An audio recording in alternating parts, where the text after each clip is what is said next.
Buenos días a todos, bienvenidos nuevamente a nuestro curso de griego básico. En esta lección vamos a ver unos pronombres, tres tipos de pronombres que no hemos visto todavía, a saber, los pronombres interrogativos, los indefinidos y los relativos. Los pronombres son palabras que sustituyen a sustantivos o sintagmas nominales en oraciones. Y hace unas lecciones vimos los pronombres personales, que son ego, su y autos. Y vimos que estos pronombres se usan para evitar repetición, para dar énfasis y algunas cosas más en el caso de autos, que es de la tercera persona. Ego es el pronombre personal de la primera persona, su de la segunda persona y autos de la tercera persona.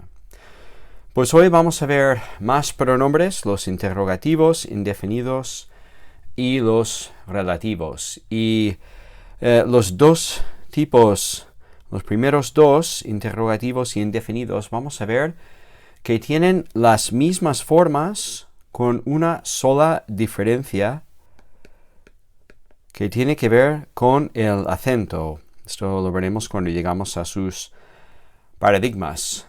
Y el tercer tipo de pronombre que veremos, los relativos, tiene una forma diferente, pero vamos a ver que el paradigma no es difícil de memorizar porque usa las desinencias de unos sustantivos que ya hemos aprendido, que de hecho se parece bastante al artículo definido. Vamos primero con los pronombres interrogativos. Los pronombres interrogativos son palabras que usamos para plantear preguntas. Y en español, los pronombres interrogativos son palabras como qué, quién y cuál. En griego koiné hay un solo pronombre interrogativo y es este. Aquí tenemos el paradigma. Sigue la tercera declinación que aprendimos en la lección anterior, la tercera declinación. Aquí tenemos el paradigma y vemos que los pronombres masculinos, femeninos, interrogativos comparten la misma forma, ¿vale? También vemos que, como aprendimos en la lección anterior, que las formas del genitivo y del dativo son iguales según los géneros masculino y femenino y neutro, ¿vale? También en el plural las formas masculinas y femeninas son iguales a las formas neutras. También vemos que, como pasa en el género neutro, también en la segunda declinación, las formas del nominativo y del acusativo también son iguales, tanto en el singular como en el plural. Esto nos ayuda a la hora de reconstruir el paradigma. Y como es típico de la tercera declinación, la iota del dativo no se suscribe, sino que se queda aquí en la misma línea, no puede suscribirse debajo de la nu del tema, entonces se queda en la misma línea y se pronuncia tini. Y una cosa más que tenemos que observar es que todas las formas llevan tilde, llevan su acento en la primera sílaba. Todas las formas. Eso es una señal del pronombre interrogativo, es una característica. Y esto es importante. Pasamos a ver la sintaxis del pronombre interrogativo. Vamos a ver cómo se usa en oraciones. Como todos los pronombres, el pronombre interrogativo concuerda con su antecedente. El antecedente es la palabra que sustituye en la oración. Y esos pronombres interrogativos concuerdan con sus antecedentes siempre en género y en número. ¿Vale? Como todos los pronombres concuerdan con sus antecedentes, las palabras que sustituyen, en género, en número, pero no necesariamente en caso. El caso del pronombre se determina según la función que esta palabra ejerce en su oración. Eso es importante. Vamos a ver ahora unos ejemplos de esto. Aquí tenemos 4 oraciones. La primera, tinos he ekon jaute. Y esa oración se traduce, ¿de quién es esta imagen? ¿Vale? La imagen esta, el verbo es implícito en la oración. Y aquí tenemos la forma genitiva del pronombre, ¿de quién es esta imagen? Entonces aparece aquí el pronombre en genitivo porque la pregunta tiene que ver con pertinencia, con posesión. ¿De quién es esta imagen? Por eso se usa el genitivo. Pasamos a la segunda oración. Tis estin he meter mu. ¿Vale? ¿Quién es mi madre? ¿Quién es mi madre? Como el pronombre aquí ejerce la función del sujeto, en la oración aparece en el caso nominativo. Si el pronombre interrogativo se refiere a una persona, normalmente se usa la forma tis, como vemos aquí en este ejemplo. Tanto puede tener un antecedente tanto masculino como femenino y se traduce al español con la palabra quién, que se refiere a una persona. Siguiente ejemplo, ti un euromen. ¿Qué pues diremos? Aquí tenemos una forma futura del verbo lego. ¿Qué pues diremos? Si el pronombre interrogativo se refiere a una cosa, se usa normalmente la forma ti. Para hacer referencia a una persona, tis es masculino o femenino. Para hacer referencia a una cosa, ti, que es la forma neutra, ¿vale? Del género neutro. Y un ejemplo más, ti poyete tuto. ¿Por qué hacéis esto? Entonces, en este caso, la pregunta es ¿por qué? Si se quiere preguntar ¿por qué?, también se usa la forma neutra ti. Y aquí lo vemos en este ejemplo. Ahora vamos a ver el pronombre indefinido.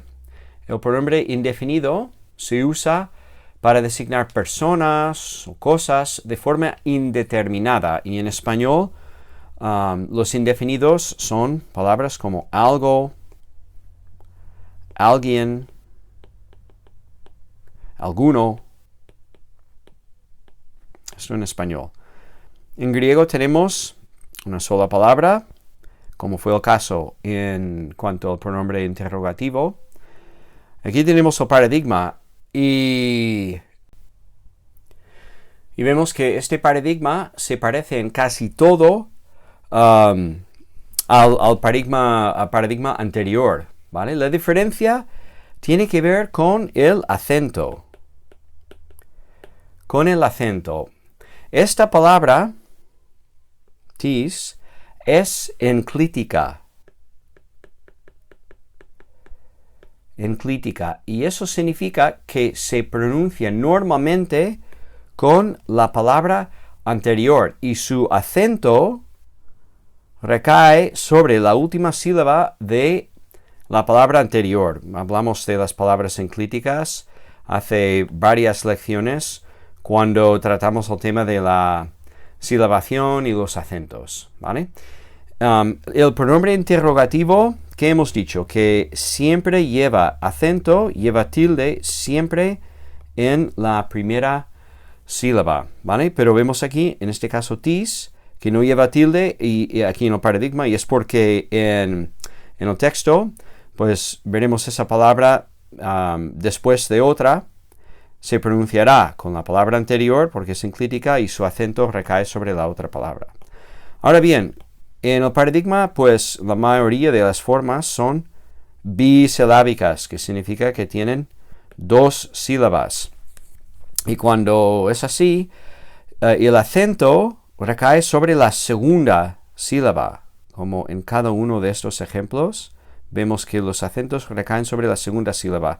En cambio, en el pronombre interrogativo, el acento recaía sobre la primera sílaba. ¿Vale? Y en alguna ocasión, todo se ha dicho, incluso en la forma monosilábica, tis, ti, pues llevará un acento este pronombre, pero siempre será grave. ¿Vale? Pero lo más común en las formas monosilábicas es que aparecen como palabras enclíticas. Veamos la sintaxis del pronombre indefinido. 2 ejemplos solo. Pos dunataitis eiselthein. Y aquí tenemos la palabra pos como puede, de un verbo dunami que no hemos visto todavía. ¿Cómo puede alguno, aquí tenemos el pronombre indefinido, entrar? ¿Cómo puede alguno entrar? Aquí el referente es personal y entonces se usa esa forma tis, masculino, femenino. Y fíjate cómo efectivamente esta palabra es enclítica y el acento de esa palabra recae sobre la segunda sílaba de la palabra anterior y se leen juntas. Dunataitis. Se leen así. Siguiente ejemplo. Anthropostis egen duo huio. Y aquí tenemos la traducción. Cierto hombre tenía 2 hijos. Cierto hombre tenía 2 hijos. En este caso, el pronombre indefinido funciona como adjetivo. ¿Vale?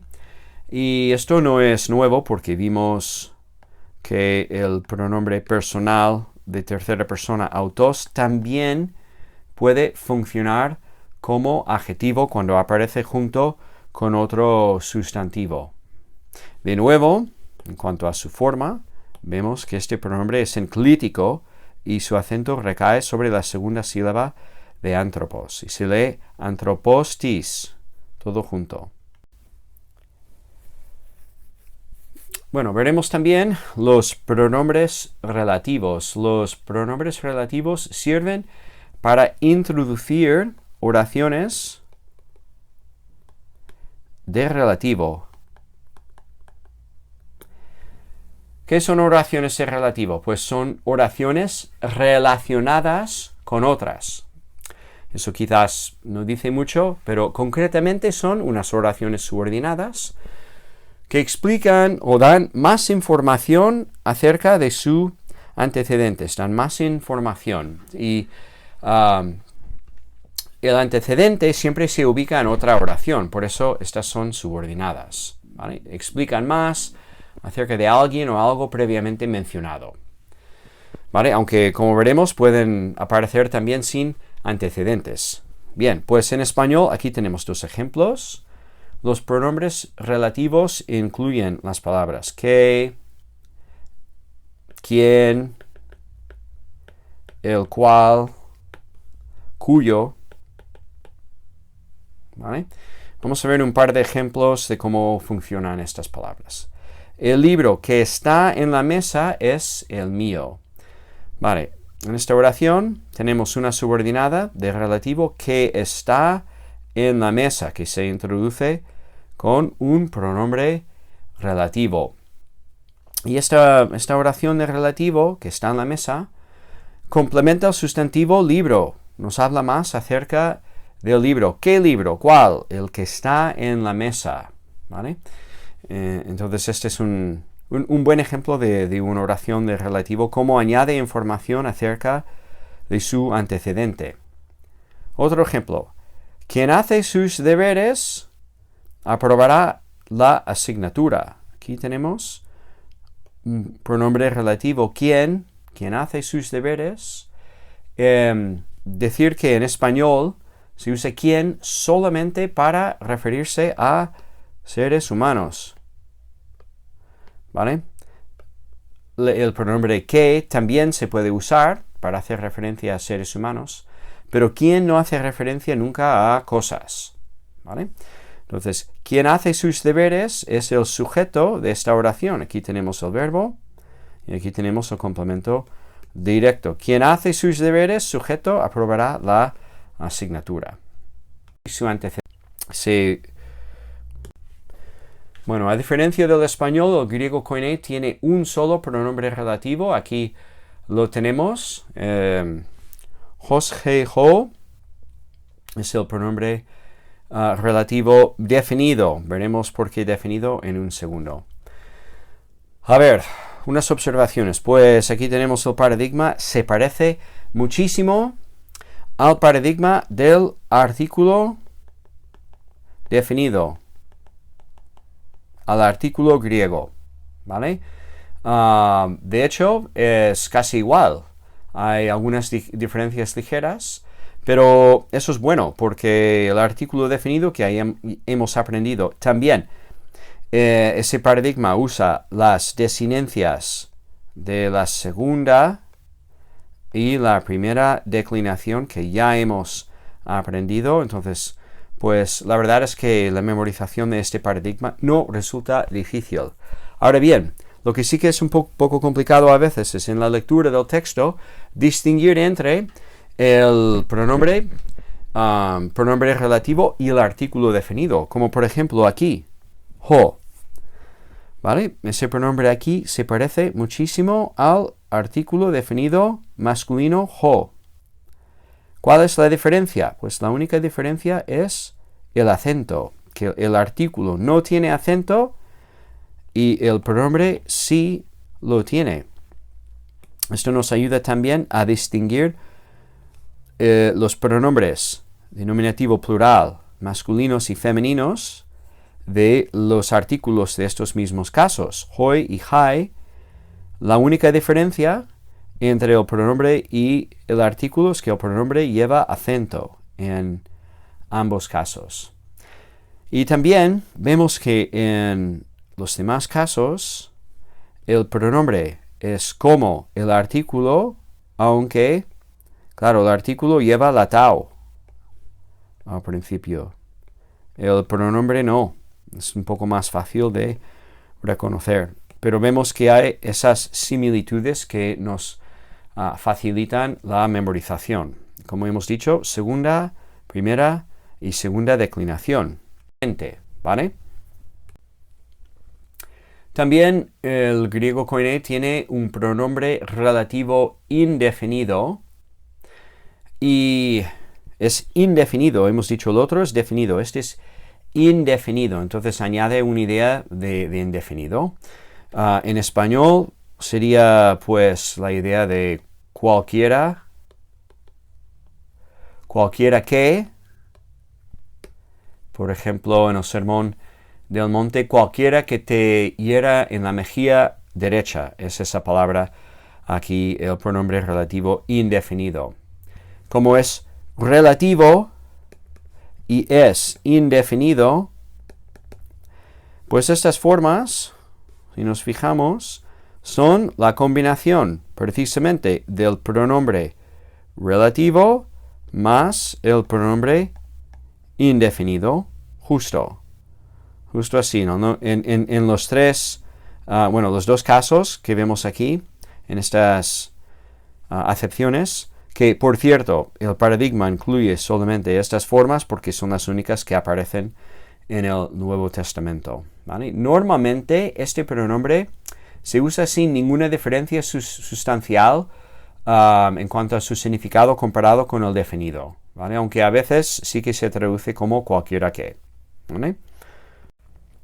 Entonces, concluimos viendo la sintaxis del pronombre relativo.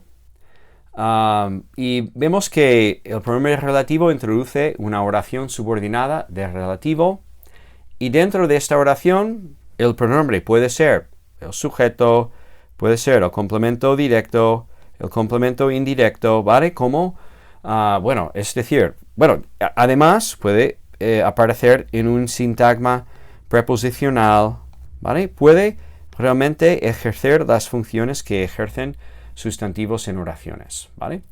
Y, como hemos dicho, introduce una oración, una cláusula subordinada que da más información acerca de su antecedente, ¿vale? Vamos a ver, entonces, unos ejemplos. En auto hos estin he kefale. En él, que es la cabeza, ¿vale? En él, que es la cabeza. Vemos en este ejemplo que el pronombre relativo hos aparece en el caso nominativo, y eso es porque es el sujeto de esta oración de relativo. Pero fíjate que su antecedente está en el caso dativo, ¿vale? Entonces, como hemos dicho, estos pronombres concordarán en género, en número, pero no necesariamente en caso, ¿sí? Vale, entonces el segundo ejemplo, he entole, he palaya, estin, ho logos, hon ecúsate. El mandamiento antiguo es la palabra que habéis oído. Y en este caso, hon es acusativo porque es el complemento directo del verbo ecúsate. Sujeto vosotros, verbo ecúsate, hon que. ¿Vale? El mandamiento antiguo es la palabra masculino singular, hon masculino singular, pero acusativo porque es el complemento directo de esta oración de relativo. Y vamos a dar un pequeño bonus aquí. Eso es un detalle sintáctico que no es muy común, pero vale la pena mencionarlo.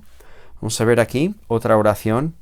Mnemonete tu logu u ego epon humin. Acordaos de la palabra tu logu que yo ego epon humin os he dicho, ¿vale?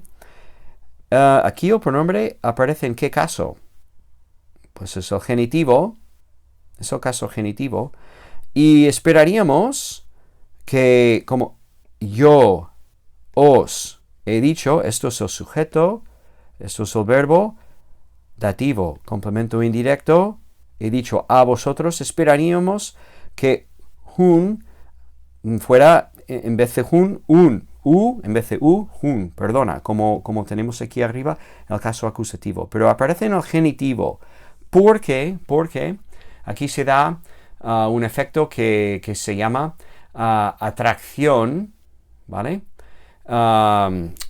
Es atracción del relativo. Está el genitivo porque su antecedente está en el genitivo. O sea, gramaticalmente debería aparecer en el acusativo, pero a veces el pronombre relativo aparece en el caso de su antecedente, como es el caso aquí.